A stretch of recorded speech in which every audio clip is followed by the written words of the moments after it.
Bueno, pues muy buenas tardes. Es un gusto estar el día de hoy con todos ustedes en el marco de la 25ª Feria Internacional del Libro en la ciudad de Guadalajara, presentando la obra Elementos de Justicia Electoral en México, de la autoría de Rodrigo Moreno Trujillo. Por cuestiones de tiempo, me permitiré de manera muy breve presentar a las distinguidas personalidades que nos acompañan el día de hoy. Todos ellos importantes académicos y juristas del Tribunal Electoral del Poder Judicial de la Federación. En primer orden de ideas, el maestro Enrique Basauri Cajide es abogado por la Universidad de Guadalajara, titulado por la modalidad de excelencia académica.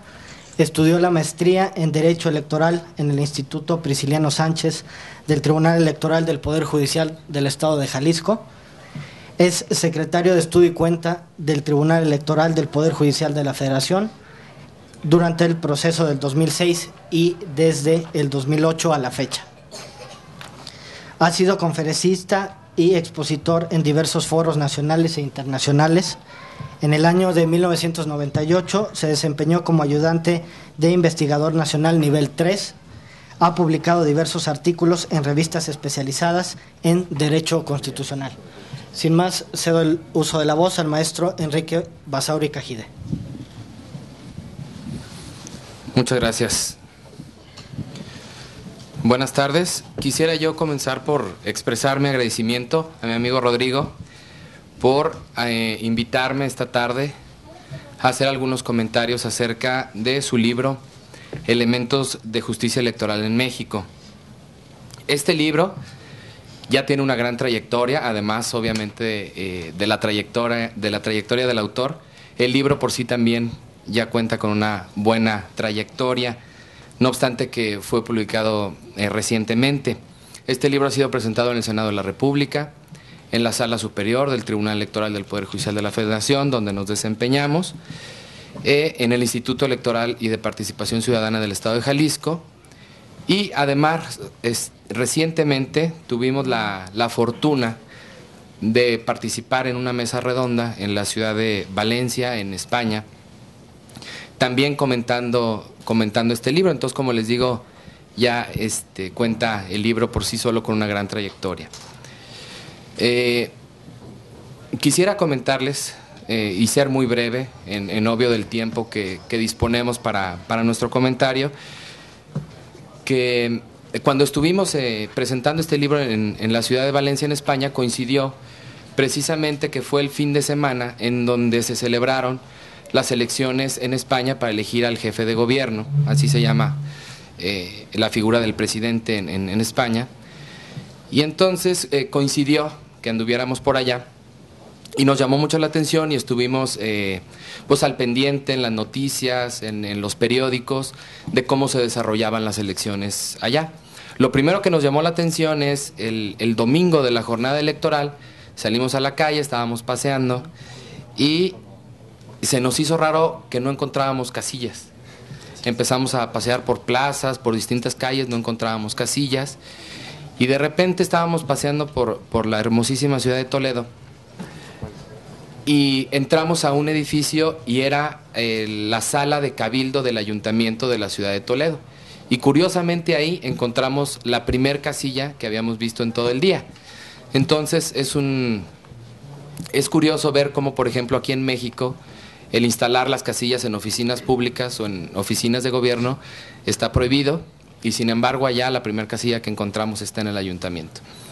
Otra cosa que nos llamó muchísimo la atención es que ese mismo domingo, el día de la jornada electoral, a las 8 de la noche, más o menos como se estila aquí en México, pues ya se tenían los resultados de quién había ganado, y por un lado sale el candidato triunfador festejando su triunfo con su partido, y por otro lado sale el candidato que no obtuvo la mayoría de votos, felicitando al otro competidor, al que había ganado, y deseándole suerte en el desempeño de sus funciones. Y ahí se acabó el proceso electoral. Entonces, ¿a dónde voy con este comentario? A mí, en específico, me gustó mucho un capítulo del libro, que es el capítulo 3, que se intitula Sentencias relevantes del Tribunal Electoral del Poder Judicial de la Federación, en donde el autor, con mucho cuidado y con mucha curiosidad, escogió unas sentencias realmente emblemáticas de lo que es el Tribunal Electoral del Poder Judicial de la Federación, y sobre todo que leyendo estas sentencias que nos plasma aquí el autor, nos damos cuenta el por qué en México necesitamos una institución con la jerarquía e importancia del Tribunal Electoral del Poder Judicial de la Federación. Solamente algunas sentencias que plasma aquí en el libro es, por ejemplo, el JRC 487-2000 y su acumulado 489-2000, que es el caso conocido como el caso Tabasco, y es nada más y nada menos la sentencia en donde el tribunal por primera vez anula una elección de gobernador en una entidad federativa en donde no existía causal de nulidad para la elección de gobernador. Tenemos también, por ejemplo, la sentencia en el caso Tanetse, un asunto emblemático proyectado por la ponencia del magistrado ahora presidente José Alejandro Luna Ramos, en donde se hace una suplencia total en favor de una persona integrante de una comunidad indígena. Y en fin, las sentencias, como les digo, son escogidas perfectamente bien por el autor, para dejarnos ver el por qué es necesario el tener un tribunal electoral como el que tenemos en México. Ahora bien, asimismo, estas sentencias y el trabajo que el tribunal ha venido desempeñando a lo largo de sus casi 16 años de existencia, también es muy relevante. Y yo creo que con la jurisprudencia que ha fijado el tribunal estamos caminando hacia un escenario en donde, como en España, como les comentaba, ya no sea necesario más el tener un tribunal electoral, que los procesos electorales y las jornadas electorales concluyan con los resultados que se emiten y no haya necesidad de impugnaciones. Aunque resulta contradictorio, creo que el Tribunal Electoral, al hacer perfectamente bien su trabajo, está trabajando por la democracia en México con la finalidad de que ya no exista o no sea necesario más un tribunal electoral. En razón del tiempo, no me queda más que felicitar al autor por la publicación de este libro y desearle muchos éxitos más en su carrera.